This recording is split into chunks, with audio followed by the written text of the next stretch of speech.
जय विशाल दोस्तों, मैं हूं हीरा परिहार और आज आपको लेकर चलूंगा बद्रीनाथ धाम की पूरी यात्रा पर। दोस्तों, यह उत्तराखंड के चमोली जिले में समुद्र तट से 3300 मीटर की ऊंचाई पर स्थित है और यह चार धाम यात्रा का हिस्सा है जो भगवान विष्णु का निवास स्थान है। इसके खुलने का समय अप्रैल मई से अक्टूबर नवंबर तक है एवं मुख्य देवता भगवान बद्रीनाथ विष्णु जी हैं।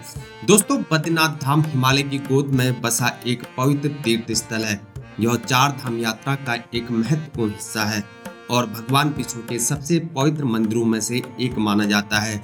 दोस्तों, प्राचीन काल के वैदिक काल के वेदों में इसका उल्लेख वैदिका आश्रम के नाम से मिलता है और पुराण काल के स्कंद पुराण में विस्तृत वर्णन किया हुआ है। 8वीं शताब्दी के संत भगवान आदि शंकराचार्य ने बद्रीनाथ मंदिर की स्थापना की और बद्री विशाल की मूर्ति को नारद कुंड से निकाल कर स्थापित किया गया। पौराणिक कथाओं के अनुसार उनने नारद कुंड में भगवान बद्री विशाल की मूर्ति खोजी थी और उसे तप्त कुंड के पास एक गुफा में स्थापित किया था। बद्रीनाथ मंदिर के पास अलकनंदा नदी में एक छोटा सा कुंड है जिसे नारद कुंड कहा जाता है। यह एक गर्म पानी का झरना है जहां आदि शंकराचार्य ने मूर्ति को पहले स्थापित किया था। बाद में 16वीं शताब्दी में गढ़वाल के राजा ने मूर्ति को मंदिर के वर्तमान स्थान में स्थानांतरित कर दिया। यह भी कहा जाता है कि भगवान विष्णु ने इस स्थान पर कठोर तपस्या की थी और देवी लक्ष्मी ने उनकी रक्षा के लिए बद्री के पेड़ का रूप धारण किया था, जिसके कारण इस स्थान का नाम बद्रीनाथ पड़ा। वहीं वास्तुकला की विशेषताएं की बात करें तो इसकी ऊंचाई यहाँ पर 15 मीटर यानी कि 50 फीट तक ऊंचा है। वह निर्माण शैली उत्तर भारतीय नागर शैली हिमालयी स्थापत्य है। मुख्य द्वार पूर्व दिशा में सूर्य की दिशा व गर्भगृह 1 मीटर छोटा कक्ष व मंडप, विशाल प्रार्थना हॉल व शिखर सुनहरा कलश यानी कि गोल्डन कलश। वहीं भगवान बद्रीनाथ की मूर्ति की बात करें तो मूर्ति का आकार 1 मीटर यानी कि 3.3 फीट लगभग ऊंची व पत्थर काला शालिग्राम का पत्थर और मुद्रा ध्यान मुद्रा में बैठे हुए। वह विशेषता अगर बात करें तो 4 भुजाएं, शंख चक्र गदा व पद्म लिए हुए। वह चेहरा अत्यंत शांत और तेजस्वी, आंखें सोने से बनी और हीरा जड़े हुए और वस्त्र रेशमी पीले वस्त्र और मोती की माला। स्थिति पद्मासन में विराजमान, सिंहासन सोने का सिंहासन, छत्र सोने का छत्र मूर्ति के ऊपर। अगर मंदिर के अंदरूनी के भाग की बात करें तो गर्भगृह का आकार बहुत छोटा, केवल 3-4 लोग एक साथ में प्रवेश कर सकते हैं, लेकिन भीड़ की वजह से लोग प्रवेश करते हैं।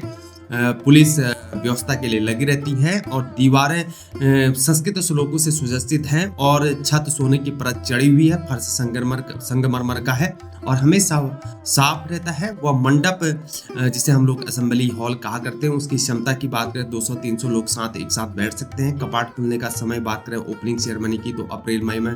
अक्षय तृतीया का दिन वह विशेष अनुष्ठान 3 दिन का महोत्सव और जुलूस जो है यहाँ पर यात्रा जो है जोशीमठ से बद्रीनाथ तक, वह विशेष भोग जो है 108 प्रकार के व्यंजन के साथ। वह कपाट बंद होने का अगर बात करें क्लोजिंग सेरेमनी के उत्सव की बात करें तो यहाँ पर पर्व की बात करें तो यहाँ पर जो अक्टूबर नवंबर भाई दूज के दिन वह अखंड ज्योति विशेष दीप जलाना और शीतकालीन सेवा की बात करें तो मूर्ति को जोशीमठ ले जाना। और मंदिर की अनूठी कुछ परंपराएं भी हैं, जैसे कि रावल परंपरा। जो मुख्य पुजारी होते हैं केरल राज्य के नवम्बद्री ब्राह्मण होते हैं। रावल जो केरल के नंदबद्री ब्राह्मण होते हैं, आदि शंकराचार्य के वंशज हैं और उन्हें बद्रीनाथ मंदिर के मुख्य पुजारी के रूप में नियुक्त किया गया था।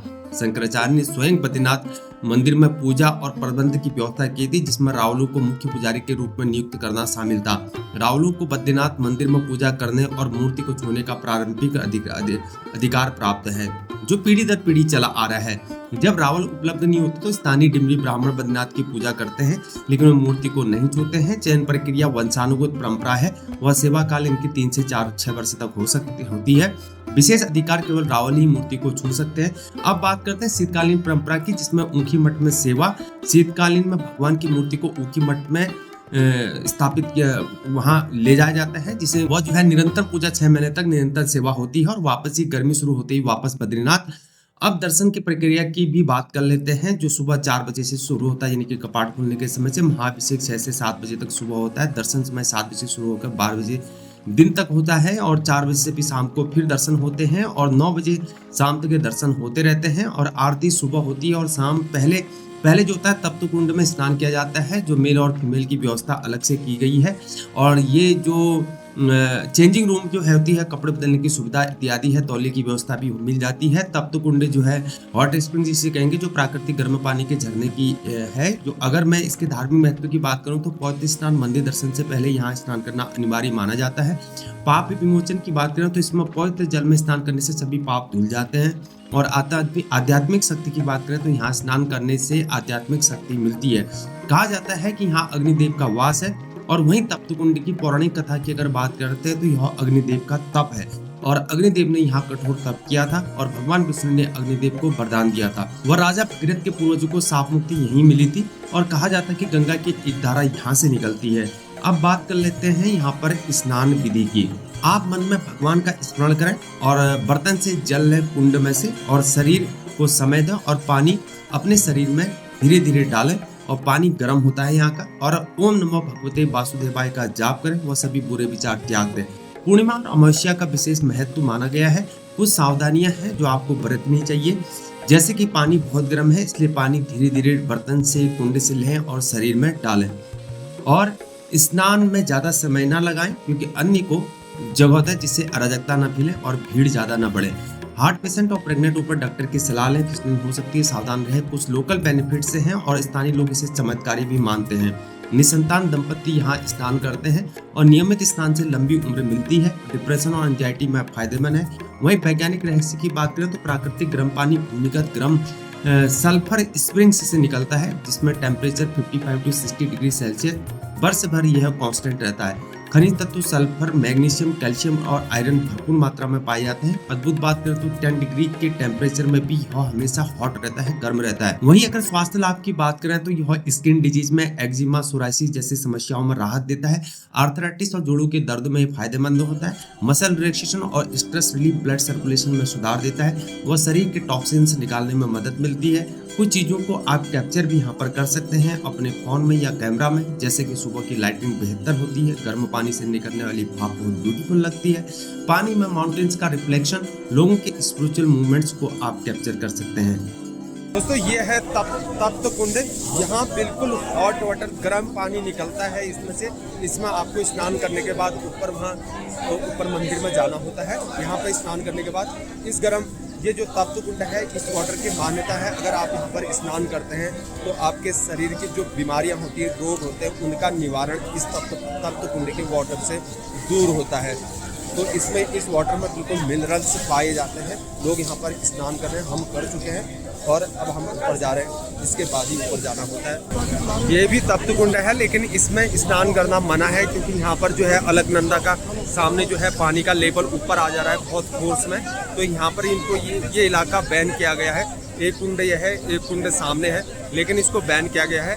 बगल वाला कुंड जो है ओपन है, वहाँ पर आप स्नान कर सकते हैं, लेकिन यहाँ पर जो है अलकनंदा का वाटर जो है ऊपर आ जाता है तो उसको इसलिए बैन किया गया है। यदि आप 5 बजे शाम तक बद्रीनाथ पहुंचते हैं तो तुरंत होटल ढूंढें और सामान रखें और दर्शन करने निकल जाएं ताकि आपको दर्शन हो सके। और मॉर्निंग में आपका प्लान और आगे का है तो लोग 3 बजे सुबह से ही स्नान करने के लिए लाइन लगा लेते हैं। वहीं पर ब्रह्म कपाल भी है जहां पर पितरों के लिए पिंडदान किया जाता है जो अलकनंदा नदी के किनारे है। यदि आपका नेक्स्ट डे रुकना है तो आप चरण पादुका के दर्शन भी कर सकते हैं जिसमें भगवान विष्णु के चरण चिन्ह है जो 3 किलोमीटर ट्रेकिंग के बाद आता है, जिसमें पैदल जाना पड़ता है। फोटोग्राफी के लिए बेहतरीन नीलकंठ पर्वत है जिसकी हाइट यहाँ पर 6597 मीटर है जो बद्रीनाथ का एक बैकड्रॉप है।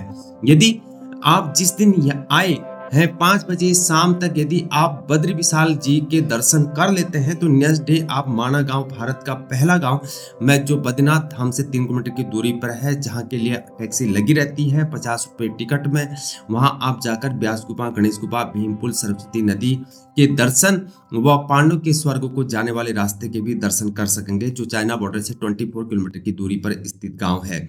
वह उसी दिन आप वसुधारा फॉल्स जिसमें 9 किलोमीटर की ट्रैकिंग है जो 400 मीटर ऊंचा झरना है उसके भी दर्शन कर सकते हैं। यदि आप सुबह बद्रीनाथ धाम के दर्शन करते हैं तो भीमपुल, सरस्वती नदी व पांडव के स्वर्ग को जाने वाले रास्ते तक पहुंच सकते हैं शाम तक। अब बात करते हैं यात्रा की तैयारी कैसे करें। आपको कुछ जरूरी चीजें अपने साथ भी रखनी चाहिए जैसे कि एक जोड़ी गर्म कपड़ा पक्का रखें, स्वेटर या जैकेट हो सकता है। मेडिसिन की इमरजेंसी सुविधा आपको वहीं पर मिल जाएगी। फिर भी आप सिर दर्द, पेट दर्द की ले सकते हैं वहीं साथ में रेनकोट, टॉर्च, पावर बैंक इत्यादि ले लें और दस्तावेज भी साथ लेकर चलें, जैसे कि आधार कार्ड, आईडी प्रूफ के लिए। दोस्तों अब बात करते हैं बेस्ट टाइम की, जो कि मई जून में सबसे अच्छा समय माना जाता है। वह सितंबर अक्टूबर में मध्यम भीड़ रहती है, अच्छा मौसम रहता है। ये है इसकी मार्केट, मंदिर जाने वाले की थोड़ा सा गली। यहाँ पर जो पूजा पाठ के सामान जो आप लेते हैं, शॉल अगर ठंडा लग रहा तो शॉल इत्यादि, कपड़े इत्यादि सभी ले सकते हैं। और होटल के रेट में आपको बताने भूल गया, होटल का रेट, मिनिमल रेट जो है यहाँ पर 1500 रुपये से स्टार्ट है। हमको जो है 1500 रुपये मिला, अच्छा खासा है। गीजर का पानी मिल गया था, गर्म पानी, और अच्छा बेडिंग था। 1500 रुपये में आपको ढूंढ के मिल जाएगा। और चाहे तो आप बुकिंग भी कर सकते हैं, ऋषिकेश से अगर आए तो ऋषिकेश से बुकिंग कर सकते हैं, ऑनलाइन बुकिंग कर सकते हैं। धाम में आपको और सस्ता मिल सकता है, लेकिन रेट सबके बराबर है। पीक सीजन में रेट ज़्यादा होता है और ऑफ सीजन में रेट थोड़ा सा कम होता है। अभी रेट गिरे हुए थोड़ा बहुत, 1500-1600 रुपये में रेट मिल जाता है। अच्छा खासा बेडिंग मिल जाता है, 3 बेड या डबल बेड आपको इतने प्राइस में मिल जाते हैं। और वैरायटी के हिसाब से होटल है। अगर आप वीआईपी टाइप का होटल ढूंढना जाए तो 3000, 3500, 2500 इस प्रकार से मिल जाएगा। और नॉर्मल एक अच्छा खासा जो है आपको 1500 में आराम से मिल जाएगा। मेरे दोस्तों ये है बद्रीनाथ का मॉर्निंग का, सुबह का। कल रात भयंकर बारिश हुई थी, सुबह हो रहा ठंडा ज़बरदस्त। मैंने टी शर्ट पहना था, लेकिन ठंडा बहुत है। पहाड़ियों में देखो अभी भी बर्फ़ आपको नज़र आ रही है मेरे पीछे। बहुत अच्छा दृश्य आप देख सकते हैं।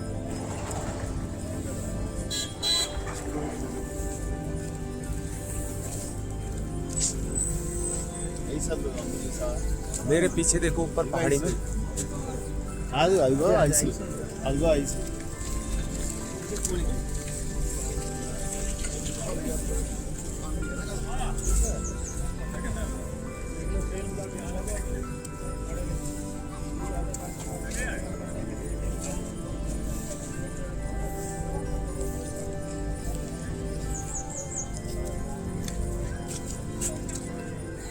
अब बात कर लेते हैं मुख्य रूट्स की, जो दिल्ली, हरिद्वार, श्रीनगर और जोशीमठ और बद्रीनाथ है। और दूसरा जो है देहरादून, ऋषिकेश, श्रीनगर, जोशीमठ, बद्रीनाथ है। इन दोनों रूट्स में ऋषिकेश पड़ता है। यदि आप ऋषिकेश होल्ड करना चाहते हैं तो कर सकते हैं। यदि आपके पास पर्सनल गाड़ी है तो, अगर नहीं तो आप ऋषिकेश में होल्ड करना पड़ेगा। यात्रा करने से पहले आपको रजिस्ट्रेशन करना पड़ेगा, जो शाम को ही करना है, कल है, जो कि फ्री है। अगर आप रोडवेज से ऋषिकेश से बद्रीनाथ तक सफ़र करना चाहते हैं तो शाम को ही टिकट काउंटर से रोडवेज में सीट करा लें, ताकि आपको सुबह समय ना हो और मॉर्निंग में शाम को ही टिकट काउंटर से रोडवेज में सीट बुक कर लें और सुबह समस्या ना हो। मॉर्निंग में 5 बजे बस रवाना हो जाएगी। यदि आप बजट फ्रेंडली सफ़र कर सकते हैं तो रोडवेज को प्रीफर करें। हाँ तो दोस्तों अब सुबह हो गई। जब आपको बद्रीनाथ जाना हो या केदारनाथ जाना हो, जोशीमठ, सभी जगह जाना हो, तो आपको एक सामने काउंटर दिख रहा है। इस काउंटर से आपको ऑनलाइन भी आप बुकिंग कर सकते हैं, और रजिस्ट्रेशन आपको करवाना पड़ता है। शाम को ही आपको जो है टिकट लेनी पड़ती है, और मॉर्निंग में जो है सुबह 4:30 बजे से बस जानी शुरू हो जाती है आप केदारनाथ में। टिकट की बात करें तो यहाँ पर आपको ऋषिकेश से बद्रीनाथ सुबह 6 बजे आती है, 820 रुपये टिकट है पर हेड है। और ऋषिकेश से बद्रीनाथ 6:30, 820। और ऋषिकेश से सोनप्रयाग आपको जाना है तो 630 रुपये है। 6 बजे सुबह ऋषिकेश सोनप्रयाग रात 8 बजे 630 रुपये।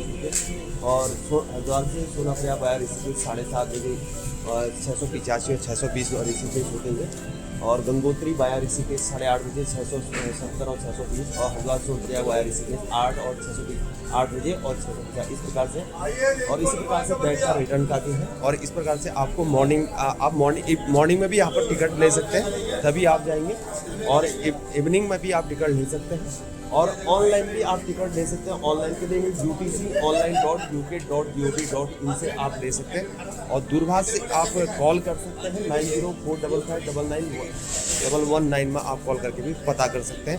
और ये सब आपको टिकट लेने के बाद आपको रजिस्ट्रेशन भी कराना पड़ता है। बगल में आपको ऊपर 4 धाम की यात्रा करने के पहले आपको रजिस्ट्रेशन कराना। रजिस्ट्रेशन जो है निःशुल्क होता है। ट्रांजिट में निःशुल्क करा सकते हैं, ट्रांजिट में करा सकते हैं। बगल में ट्रांजिटिंग है नज़दीक में ही, 50 मीटर की दूरी पर, वहाँ पर भी करा सकते हैं। और सामने नज़दीक में यहीं पर 10-20 मीटर की दूरी पर यहीं पर कराते हैं, कोई फीस नहीं लगती है इसमें। और ट्रांजिट में अगर आप जाएंगे तो आपको रहने की व्यवस्था भी वहाँ पर मिल जाएगी। मेरे दोस्तों जब भी आप 4 धाम की यात्रा करते हैं तो आपको एक रोडवेज है सामने, रोडवेज के सामने फिर आते हैं एक ट्रांजिट, जो उत्तराखंड गवर्नमेंट, उत्तराखंड सरकार द्वारा आपके लिए जो तैयार किया गया है। अब ये गेट नंबर 3 है उत्तराखंड। यहाँ पर जो है आपको 4 धाम जब भी आप यात्रा करते हैं तो उस समय जो है आपको रजिस्ट्रेशन कराना पड़ता है। तो रजिस्ट्रेशन प्रोसेस आपका इधर से होता है। एक रोडवेज जो है आपका रोडवेज स्टेशन जो है उसके सामने भी आपका रजिस्ट्रेशन होता है और एक रजिस्ट्रेशन आपका इधर होता है। अंदर आपको रहने की फैसिलिटी भी मिलती है। जैसे आपको देख रखा है यहाँ पर ये बोर्ड लगा रखा है, साधारण किराया आपको 236, AC जो है आपको 354 रुपये। ये आपके डोरमेट्री सिस्टम है। आप डोरमेट्री आप इसको ऑनलाइन भी बुकिंग कर सकते हैं, मैं अंदर जाके पता करूँगा, और अदरवाइज आप जाके यहाँ भी ले सकते हैं। ये है ट्रांजिट वाला इलाका। मेरे दोस्तों ये है आपका रजिस्ट्रेशन प्रोसेस, जो कि रजिस्ट्रेशन का कोई भी आपको शुल्क यहाँ पर नहीं पड़ता है, पूरी फ्री सेवा है। आपको 4 धाम यात्रा करने से पहले रजिस्ट्रेशन कराना बिल्कुल कंपलसरी है और ये पूरे लाइन लगे हैं, आप यहाँ से रजिस्ट्रेशन करवा सकते हैं। भी आप यहाँ आते हैं रजिस्ट्रेशन में, आप यहाँ पर सामने एक रजिस्ट्रेशन है, आप यहाँ पर रजिस्ट्रेशन करा सकते हैं। आपको यहाँ पर डोरमेट्री जो है आपको उपलब्ध होती है। यहाँ पर उत्तराखंड सरकार के द्वारा ये फैसिलिटी की गई है। उत्तराखंड सरकार द्वारा आपको मेडिकल फैसिलिटी पूरा मुहैया कराई जाती है। जब भी आप 4 धाम यात्रा करते हैं, रजिस्ट्रेशन करवाते हैं, उसके बाद प्रोसेस आप यहाँ पर रह सकते हैं। आपको जो है साधारण फेयर जो है डोरमेट्री के यहाँ पर 236 है और AC का जो है 354 है, नॉन AC जो है 236 है। डोरमेट्री के हिसाब से रहना है और बाकायदा आप इसमें बुकिंग भी कर सकते हैं ऑनलाइन। आपके सामने बुकिंग में आपको पढ़ के देख सकता हूँ। रजिस्ट्रेशन टूरिस्ट केयर .uk.gov.in में जाके पंजीकरण आप करा सकते हैं। और आप जो है मोबाइल ऐप है, साथ ही मोबाइल ऐप में टूरिस्ट केयर उत्तराखंड का एक मोबाइल ऐप है, उसमें भी जाके आप प्रोसेस कर सकते हैं। और हेलीकॉप्टर यात्रा के लिए हेली टिकट आप heliyatra.irctc.co.in में आप ले सकते हैं। इन पर आप बुक कर सकते हैं और बुकिंग जो है अप्रैल पहले सप्ताह से शुरू होने की संभावना है। किसी समस्या के लिए टोल फ्री नंबर इसका है 0135255988 में आप कर सकते हैं संपर्क, और या 013525522627 पर भी संपर्क कर सकते हैं। और मेरे ख्याल से अभी बंद हो जाता है, रात को 8 बजे बाद इसका प्रोसीजर मेरे ख्याल से बंद हो जाता है। तो आपको इसमें टाइमली आपको पहुंचना होता है, टाइमली आप प्रोसेस कर सकते हैं। और डोरमेट्री में ऐसा नहीं कि डोरमेट्री में मिक्स लोग रहते हैं, फैमिलीज़ का अलग होता है और जेंट्स का इसमें अलग सिस्टम है रहने का। और अगर फैमिली साथ में है तो फैमिली जो है जेंट्स फैमिली एक साथ रह सकते हैं, लेकिन वो सब रहते एक ही हैं, अलग अलग रह सकते हैं। इस प्रकार से डोरमेट्री का सिस्टम है। जो लोग अफोर्ड नहीं कर सकते हैं उनके लिए एक सही प्रोसीजर है। बाहर अगर आप जाते हैं पीक सीजन में तो आपको जो है 2500-3000 रुपये चार्ज किया जाता है।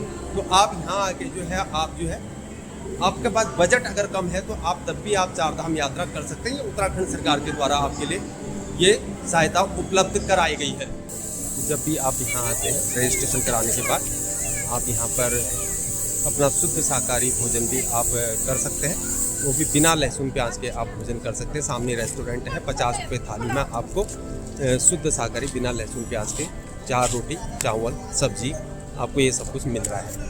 और जैसे कि मैंने आपको बताया कि यहाँ पर फाउंडेशन के द्वारा भी आपको भोजन कराया जाता है। अब बात कर लेते हैं यहाँ पर डिस्टेंस की। जो हरिद्वार से बद्रीनाथ 315 किलोमीटर 10-12 घंटे लगते हैं। ऋषिकेश से बद्रीनाथ 297 किलोमीटर 9 से 11 घंटे लग सकते हैं। जोशीमठ से बद्रीनाथ 45 किलोमीटर 1.5 घंटे लगेंगे। अगर आप उधम सिंह नगर या यूपी उत्तराखंड बॉर्डर से हैं या बरेली तक आप अगर पहुँचते हैं ट्रेन से इत्यादि से, तो आपका रूट बरेली रेलवे स्टेशन वाला पड़ता है। तो आप हल्द्वानी टू कर्णप्रयाग को प्रेफर करें। मॉर्निंग में रोडवेज जाती है कर्णप्रयाग को, लेकिन जाने से पहले पता कर लें रोडवेज में से ये गाड़ी है या नहीं। टैक्सी से हैं तो आप हल्द्वानी से कर्णप्रयाग वाले रूट को प्रेफर करिए, आपके लिए सस्ता भी पड़ेगा और जल्दी भी पहुंचेंगे।